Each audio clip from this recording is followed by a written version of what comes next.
We ask you to please remain standing for the reading of the Gospel from Mark chapter 16, verses 1 through 8. When the Sabbath was over, Mary Magdalene and Mary the mother of James and Salome bought spices so they might go and anoint him. And early on the first day of the week, when the sun had risen, they went to the tomb. They had been saying to one another, "Who will roll away the stone for us from the entrance to the tomb?" When they looked up, they saw that the stone, which was very large, had already been rolled back. As they entered the tomb, they saw a young man dressed in a white robe sitting on the right side, and they were alarmed. But he said to them, "Do not be alarmed. You are looking for Jesus of Nazareth, who was crucified. He has been raised. He is not here. Look, there is the place they laid him.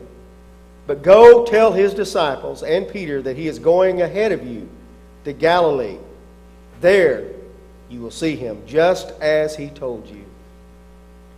So they went out of there. They fled from the tomb, for terror and amazement had seized them. And they said nothing to anyone, for they were afraid. This is the word of God for the people of God. Thanks be to God. You may be seated.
Let's say you went to watch a movie where two young people against all odds had somehow ended up together. Well, as the plot thickens, the young man turns to the young woman and he says, "I've always loved you, you know." And he said, "I want you to be my wife." The young woman looks at him rather wistfully but says nothing. And then suddenly the movie credits start rolling and the movie's over. Is that any way to end a movie? You know, over the years, I've told a lot of stories in congregations where I've served, and I have to confess to you that there are times that I don't always finish the ending of the story. And somebody always calls my hand on that. There was a story about a lady who had never had a birthday cake, and she asked if she could take that birthday cake home and show her family. And after the service, you know, and I went on from there, and somebody says, "Did she bring the cake back?" I said, "Well, I'll have to check the story again." Or, you know, something happened. Do they follow through? You know, folks don't like to be left hanging like that. We tend not to be comfortable with abrupt endings. We like our stories and events we like them to have the beginning, the middle, and an end. You know, we like a clearly defined closure. This morning when I read the Gospel of Mark, did you notice anything? Did anything strike you about the way the gospel was read, or the way it came about, what the words were? It almost seems like in that story there's something missing. The narrative ends with the women who have gone to the tomb being so terrified that they flee from that place with the news about Jesus being raised from the dead. And they're so scared they don't tell anybody. That's how the story ends. You know, in the Greek text, it's even more obvious and abrupt how Mark ends. The last word in the Greek New Testament here in Mark is the Greek term gar, G-A-R, which is translated as for, a conjunction. It's almost as if Mark stops mid-sentence. It would be like if he was dictating his story on a cell phone, and he gets to an area, where there's not good reception, and all of a sudden the call drops with the word for. What else you got to say here? I don't know if you're enjoying studying textual issues of the Bible, but if you have a Revised Standard Version, a Common English Bible, New International Version, you probably notice if you read this story, the text ends at verse 8, but there's two other endings. Two other endings that are given a conclusion of Mark, a shorter ending and a longer version, you could say. Now, I can see you're absolutely fascinated and riveted to every word like that, so I guess it's okay to go on. So, the most reliable biblical New Testament manuscripts that we have today do not have any text after verse 8. The two major unsealed, that is Greek capital letter manuscripts, Sinaiticus and Vaticanus, the oldest, most reliable that we have, don't have it in there. The earliest of church leaders, fathers from Origen to Jerome, don't know anything about what happens after verse 8. There's nothing that they ever say about that. Any major translation after 1881, which are based on the most reliable manuscripts, the Greek manuscripts we have, will end the Gospel of Mark at verse 8. At verse 8. Maybe the reason for the additional readings that arose in later manuscripts has more to do with our uncomfortable nature with how things end or conclude. And we don't like things to end so abruptly. And surely Mark intended to say more. Think about it. If it ends here, then the last words that we hear Jesus speak in the Gospel of Mark are when he said, my God, why have you forsaken me? Is that any way to end the Gospel? Come on, Mark, talk to us. Tell us more. Well, comfortable or not, the best of biblical scholarship, based on internal, external evidence, is convinced that Mark ends with a Greek conjunction gar, or for, in English. And that's it. And if that's not enough, there's something else missing here that usually we find in the other Gospels. And here's a hint. Most folks like the hymn written back by C. Austin Miles back in 1913, called In the Garden. I come to the garden alone, while the dew is still on the roses, and the voice I hear falling on my ears, the Son of God discloses. And he walks with me, and he talks with me, and he tells me I am his own. The joy that we share as we tarry there, none other has ever known. And he walks with me, and he talks with me. That song or hymn is based on the narrative of the risen Jesus when he appears to Mary in the Gospel of John chapter 20. That's right, in the Gospel of John, the risen Christ speaks to Mary in the garden. In Matthew, the risen Christ says greetings to the women and commissions the disciples to go forth and make disciples of all the nations. And in Luke, the risen Christ walks the Emmaus Road with Cleopas and another disciple, and appears to Peter and the other disciples with the words, peace be with you. But on the other hand, in Mark, there is no personal appearance of the risen Christ. Now remember what I said earlier, the last words we hear Jesus speak in Mark's Gospel, my God, why have you forsaken me? Now make no mistake about it. Mark shares the good news of Jesus being raised from the dead. The women come to the tomb, and their biggest worry is how they're going to get that big stone out of the way so they can anoint Jesus' body. But it's already been moved. And they cautiously go into the tomb, but there is no Jesus. And the only one they see is a young man dressed in white, and he says, Who are you looking for? Well, Jesus is not here. He's been raised. And you won't see him here because he is going ahead of you to Galilee. And Mark wraps up the gospel with the women running out of that place as fast as they can go because they're too scared to say anything about the news that Jesus is raised from the dead. Mark literally ends the gospel in mid-sentence. Is that any way to end the gospel? Now, my brothers and sisters, where is the Easter message in all of this for us? I mean, how can you have an Easter message without Jesus himself being there? Well, maybe Mark is telling us something much more in what he doesn't say than what he does say. Some have suggested that the ending of Mark seems to touch on the problem that fallible human beings must live with failure. A former teacher of mine, Dr. David Garland, said, the way of discipleship is not a triumphant procession through the world like a hot knife cutting through butter. It is a way pocked by personal failure. And it may seem that the gospel ends on a pessimistic note because Mark does not report the women going out and fulfilling their commission to tell somebody about this. But Mark's story, however, is not about the disciples' foolishness and failure. The gospel is about the power of God which overcomes human dysfunction and disaster. Well, Garland goes on to say, we know that Jesus' resurrection was proclaimed and is being proclaimed throughout the world just as Jesus said it would.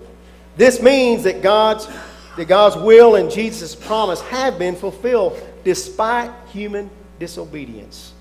We thus learn that with God, our failure is not fatal. I guess I say all that to say this. If it were just up to you and I,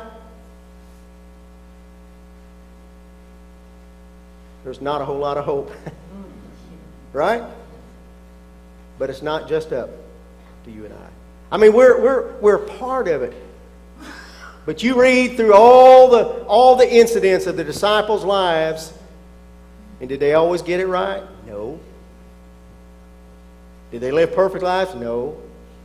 Not everybody got it right. But despite all of that, God's power is at work. And we're here this Easter Sunday morning because of that. That brings us, again, back to the core truth that Mark's gospel proclaims. The Easter message isn't about the end, but it's about the beginning. The Easter message isn't about the end, but about the beginning. The angel tells the women that Jesus is not there in the tomb. Death is not the victor. Jesus is. No, they won't find Jesus lying there in the grave. They have to go to Galilee if they want to meet him. And by the way, Jesus himself in Mark 14:28 says, before he was crucified, he said, "But after I am raised up, I will go before you in Galilee." That's what he tells them. Galilee represents where the stuff of life happens. That's where we will meet the risen Lord in the moments of everyday discipleship. Mark wants to make sure that we get the point that the rest of the story hasn't been written because the story isn't over. It continues even with us. We're a part of the next chapter. Easter shouts its message that the end is not the end. Christ is alive and goes before us to share and show what love can do. This is a day of new beginnings. Our God is making all things new. Well, the end is not the end. When Peter promised, you remember when Jesus says, "All of you will betray me tonight." Peter says, "No, wait a minute, not me. Maybe them, but not me. I'll stick with you the whole way. No way I'm going to desert." But we know his story, don't we? He did desert. Some disciple he makes a real mess of his discipleship. But Simon Peter, however, meets the risen Lord in Galilee, just where Jesus said he would. And Peter finds a new beginning for his life. He is forgiven and restored. And I think that's a message that Mark wants us to walk away with. The good may seem to be gone, but the good news at the end is not the end. It is Easter. And the risen Christ has gone out before us, ready to meet us and ready to make all things new. Give new life where death may cross our path, and offer hope where despair may seem to reign. You know, even if we struggle with cynicism or find ourselves struggling to believe that this seems too good to be true, I mean, didn't the post office years back say, talk about, and today it's not just in the mail, but it's, a telephone fraud, cyber fraud, right? You know what I'm talking about?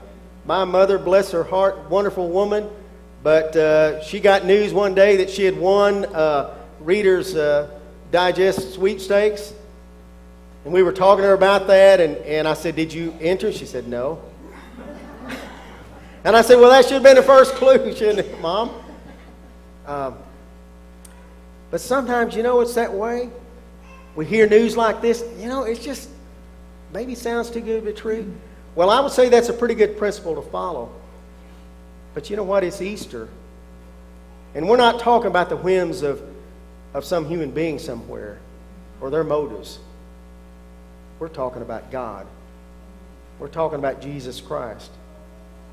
The risen Christ is there to walk with us through the darkness and to the light. As Frederick Buechner once said, it's news that is too good not to be true. In his book, God's Outrageous Claim, Lee Strobel reveals how he came to commit his life to Christ. He said this, he said, I used to consider the resurrection to be a laughable fairy tale. That's what he said. After all, he said, Yale Law School had trained me to be coldly rational, and my years of sniffing for news at the Chicago Tribune had only toughened my naturally cynic personality. But he said, there was something that was happening in my life. My wife, he said, became a Christian, and her life began to change. And so he said, I can't really buy into this. I'm going to have to research this. So he did nearly a two-year systematic research using his journalistic and his legal experience to study what he said was the evidence for the resurrection, the credibility of Jesus' claim to being the Son of God. And at the end of it, he met Christ, and he became a Christian. You see, the end is not the end, even when we experience doubt, defeat, or even failure in our lives. That forward, the very last word in Mark's gospel is our cue that Jesus isn't done with our story, our life. Well, maybe we're here and we think, God couldn't accept somebody like us. We've made too many mistakes. But listen to what Mark is saying. The story isn't over. It's Easter. The power of resurrection is at work. And Jesus is out there, going out in front of us. That's where he is. He's not back there. He's in front of us. That's where we have to go. Not where it's dead, but where it's alive. During the Second World War, there was an 18-year-old named Jürgen Moltmann who was drafted to serve in Hitler's army and assigned to an anti-aircraft battery. He experienced the horrors of watching fellow soldiers incinerated in fire bombings. Finally, after surrendering to the British, he spent 3 years in prison camps, and he saw how other comrades, German prisoners, collapsed inwardly. He said they gave up all hope, sickening for the lack of it, and he said some of them even dying. Moltmann had not grown up as a Christian, but there was an American chaplain who gave him a book similar to this, a military version of the Scriptures, and he began to read that. Never had read the Bible before, but he began to read. And he read, and he found something that he desperately needed, and that is hope. He became convinced that God was present with him, even behind the barbed wire. And after being transferred to a camp run by the YMCA, Moltmann learned about Christian beliefs and experienced the love and acceptance of the local group there, more so than he ever had, he said, in his life. People who loved him and accepted him for who he was. Jürgen Moltmann found new life in Christianity after seeing only death in the Second World War. The gospel was life-giving good news for him, and it can be for us as well. But wait, there's more here in his story. The risen Christ was moving ahead of Moltmann, just like in the Gospel of Mark. He said, you won't find him here. He's out there ahead of you. That's what Mark says, and that's what Moltmann found out. He was leading him into an unexpected future. Because here was this Nazi soldier who became a Christian. And Moltmann then became a very famous Christian theologian. And he focused on the idea that God is present with us in our suffering and that God is leading us to a better future. That was his theology. And both ideas, he said, came out of the story of Jesus and his own personal experiences as well. And Moltmann says this. He said, Easter Sunday is the beginning of the laughter of the redeemed. Boy, do I like that phrase. He says it's God's protest against death. God is not satisfied with the way the world is today. He intends to make all things new. Don't you like that, my friends, that Easter is the beginning of the laughter of the redeemed? Now, when you got laughter, what is that a sign of? Joy, pure joy, lightening the heart, you know. Laughter can do so much, can't it? I guess if there's any time for us to find laughter appropriate, it's on Easter Sunday morning. You know, Teresa and I were having, years ago, we were having this argument. Our kids were small, it was a pretty good, I don't remember what it was. I don't think she remembers either. I don't remember what the content of the argument, but our son Brian was 3 years old at the time. And we were having this argument, and the argument carried over not only from the night, but to the next morning. And our 3-year-old son Brian comes in. He does this. He puts his hands on his ears and says, "Oh no, don't start that again." And we started laughing. And we laughed and laughed. And you know, we forgot all about the argument. You know, laughter can do that, can't it? It can do that. And I so much appreciate what Moltmann has said. The laughter redeemed, that means we're not hopeless. But there's a joy there. There's something to hang on to. There's something to lighten our spirits, to lift us up when we're low or in despair. You know, the other thing too, I've been preaching for quite a few years. I've served a whole lot of congregations in 2 different denominations. And you know, when I go into a congregation, you know, the first thing that I want to hear, that I can tell the life and the vitality of any congregation, by their laughter. Moltmann is right. Easter is the beginning, the resurrection, the laughter of the redeemed. Not a ridiculing, but a joy. My friends, it is Easter. It's time for laughter. If there are tears, let them be tears of joy today, because it's Sunday. It's a day of hope and new life. Jesus is not back there somewhere, but He's here. And He's out there. He's present. And He is in our future. You know, the end is not the end. And that's what Mark seems to say to us. And maybe in a way it kind of leaves us a little bit uncomfortable, like you come in this morning and it's dark, you know, that's the way it should be. But I'm glad Mark ended it that way, because the story isn't over. We're a part of it, my friends. Christ is alive and goes before us to share and show what love can do. This is a day of new beginnings. And our God is making all things new. And God's people say,